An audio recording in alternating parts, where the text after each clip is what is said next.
Good evening, everyone, and welcome back to the You Talk Show, where this time I talk. I'd like to tell you about an experiment that took place in the late 1990s in Costa Rica. The questions that it's raised that we have yet to answer. And ultimately, why certain people should not be allowed near the courts. In 1997, two researchers, Daniel Janssen and Vinnie Halvachs, approached an orange juice company in Costa Rica, Del Oro. The researchers from Princeton University proposed that the waste from the production of orange juice be introduced to a site in the Area de Conservation Guanacaste named Modulo Uno.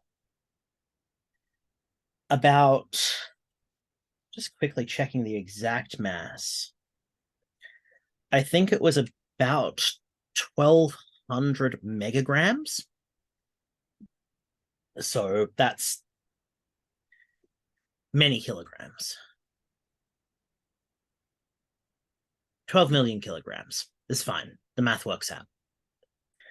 Of oranges which had been pulped, juiced, and which had had the oils removed from their rinds, as was relatively common in citrus processing,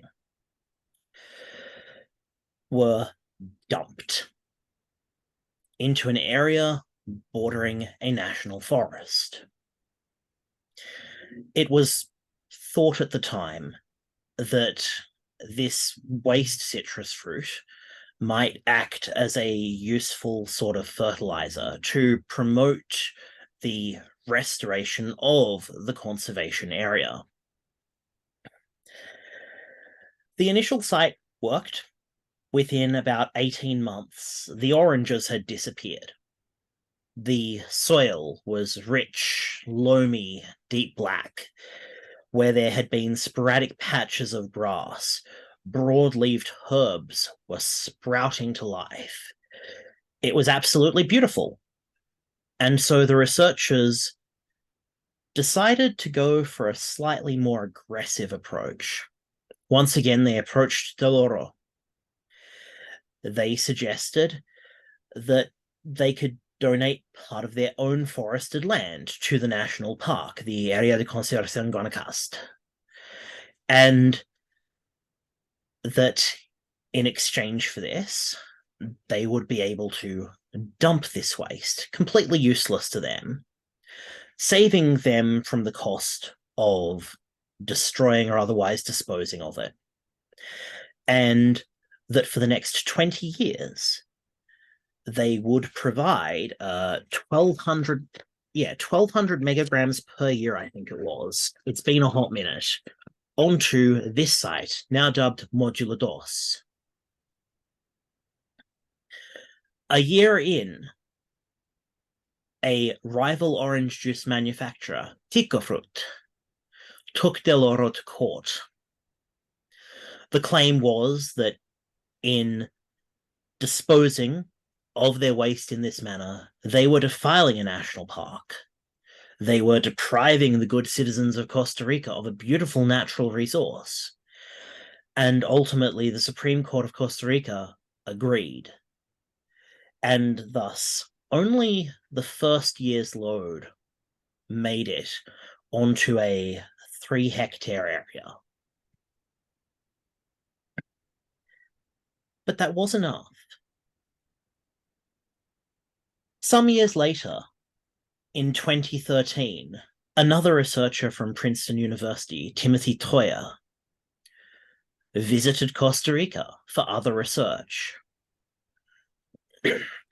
He felt that it would not be very far out of his way to try and find Modulo Uno and Modulo Dos, to find whether it had worked, what the condition was. They had some difficulty finding the sites. The landscape had become dense jungle. The giant sign marking Modulo Dos was overgrown with vines. They didn't even realize it was there until several years into visiting the site. They thought the sign was gone. They made many dozens of site visits. Much as with Modulo Uno, Modulo Dos was transformed. It became a verdant ecological wonder. The soil quality had massively improved, and Mr. Toya got a paper out of it. And you know, academics love papers. But this paper is actually the really interesting bit, because Timothy Toya is a scientist. So Timothy Toya took some guys into the site, did tests on the soil, determined concentrations of extractable organic matter, the potential of hydrogen in the soil, extractable metal content from the soil compared to control and treatment plots.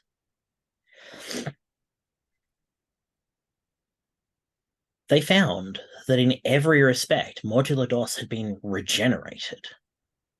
The soil was capable of supporting life, with a massive increase in the quantity and availability of key soil macronutrients and micronutrients, an increase in species richness of the tree species, so genetic diversity, and higher abundances of tree saplings. The soil could support more trees per square meter, and increased above ground biomass to sustain not only plants, but small animals that would live in the undergrowth. There's a lot of charts here in this paper, honestly, and it talks about treatment trees, Shannon index for transects, a lot of stuff that doesn't really matter.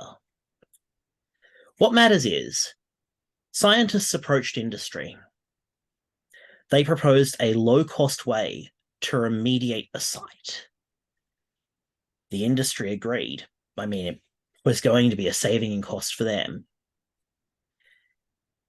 We left the site alone for 16 years. We came back, and it was a whole new world. Monsieur Toya reported a new fantastic point of view. Monsieur Toya reported that you could see the clear divide along the line where the plot where the experiment started was, and the area directly across from it, this stark divide between nutritious soil supporting a marvelous forest and soil that was sort of just plodding along. You gotta give me a photo of this for post-production. Sure thing. I have some aerial imagery here, which was taken in July 2015, and you can see the changes. It's beautiful. This just sounds. There's only one problem with this experiment. It can't be done. We have no idea how the fuck it worked. We do not know why this remediation technique worked. And repeating the experiment is going to require access to a large amount of parkland and a large amount of citrus waste, and no short-sighted competitors suing us in court. Well, we could find out why it works. Costa Rica is not Australia. That's true. And we do have citrus fruit growers here. That's true. In fact, we have a lot of citrus fruit growers whose produce in some years just dies on the ground. So just rots.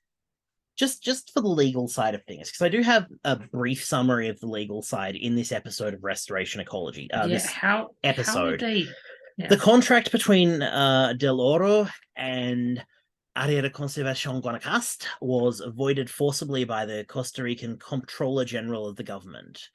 Okay, what does that mean in practical terms? No, that 20-year contract no longer exists. Pack up your things and fuck Okay. off. Okay. The Área de Conservación Guanacaste was given the order by Sala Cuarta, the court, to remove the orange waste. They couldn't do it. It had already turned to slush.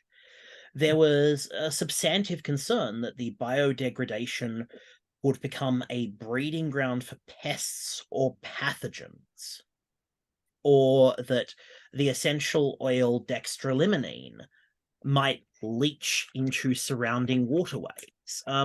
You and I have talked about dextrolimonene, Kyle, when you asked why we don't just use lemon oil for cleaning things, and I pointed out that that's a really great idea if you like spontaneous terminations of pregnancies.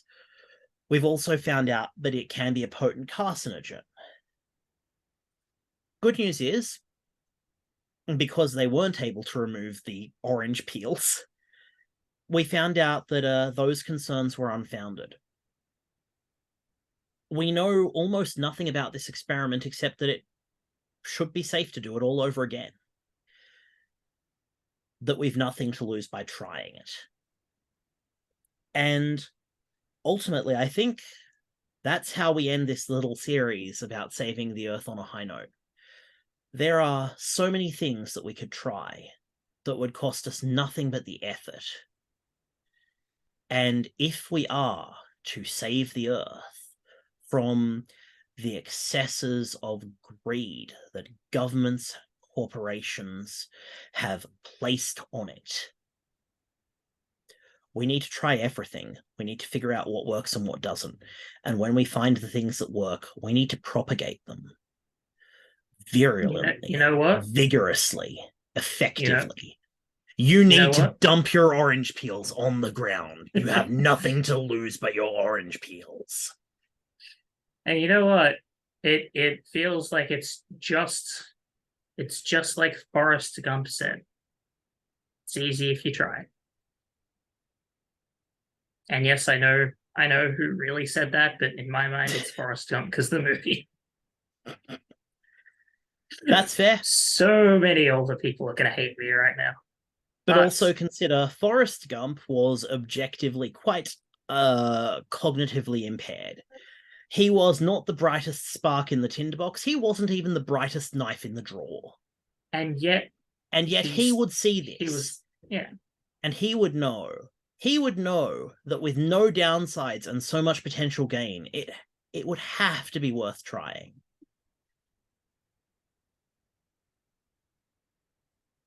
Do you think we can get governments, corporations, anyone who'll listen to give it a try, Kyle?